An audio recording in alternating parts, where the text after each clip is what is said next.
জীবন মূলত লক্ষ্য থাকা দরকার। লক্ষ্যহীন জীবন বেশি দূর যাইতে পারে না।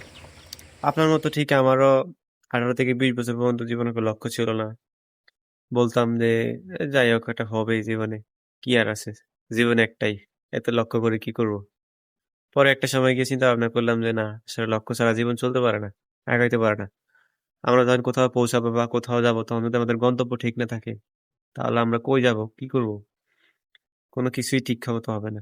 কোনো কিছুই একদম চূড়ান্তভাবে হবে না। তখন আমাদের একটা হিবিজিবির মতো জীবন চলে যাবে। আমাদের অনেক বেশি হতাশা লাগবে। কারণ আমাদের কোনো চূড়ান্ত লক্ষ্য নাই। আমরা কিসে গিয়ে পৌঁছাবো? কিসে গিয়ে পৌঁছানোর পর মনে করব যে আমাদের সফলতা আসছে। বা আমরা হ্যাপি। না এবার একটু থামা যায়। এখন তো থামা যাবে না। আপনার লক্ষ্য না, আপনি যেদিকে ছুটবেন। যখন মানুষ বেশি কাজ জানে তখন সমস্যা হয়ে যায়। যখন একবারে জানে না কিছু তখনও সমস্যা হয়।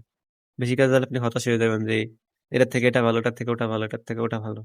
এরকম নানানভাবে সবাই সবকিছু পারেন আপনার কাছে সবকিছু পারেন। আপনি কোনটা রাখে কোনটা করবেন? আর কিছু না পারলেও সমস্যা। আপনি কি করবেন? বিদেশ যাবেন? বিদেশে কি করবেন?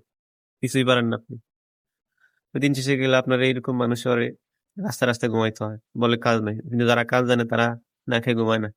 বিদেশ হোক, দেশ হোক, যেকোনো জায়গায় হোক, যারা কর্ম জানে তারা কখনো না খেয়ে থাকতে হয় না। তাদের ফ্যামিলিকেও না খেয়ে থাকতে হয়। লক্ষ্যহীন জীবন আসলে বেশি দূর পৌঁছাতে পারে না। এটা ছুটন্ত গাড়ির মতো। খালি ছুটবেই কিন্তু কোনো চূড়ান্ত গন্তব্য নেই। তাই একটা গন্তব্য ঠিক করে গুগল লোকেশনের মধ্যে একটা গন্তব্য ঠিক করে তারপর আপনার দৌড় শুরু করেন। এটার পিছনে দৌড়ান, দৌড়ান পিছনে লক্ষ্য ঠিক করা আছে। তাহলে ইনশাআল্লাহ একদিন না একদিন সফলতা আসবে। ভালো থাকবেন, সুস্থ থাকবেন, নিরাপদে থাকবেন। আল্লাহ হাফেজ। আসসালামু আলাইকুম ওয়া রাহমাতুল্লাহ।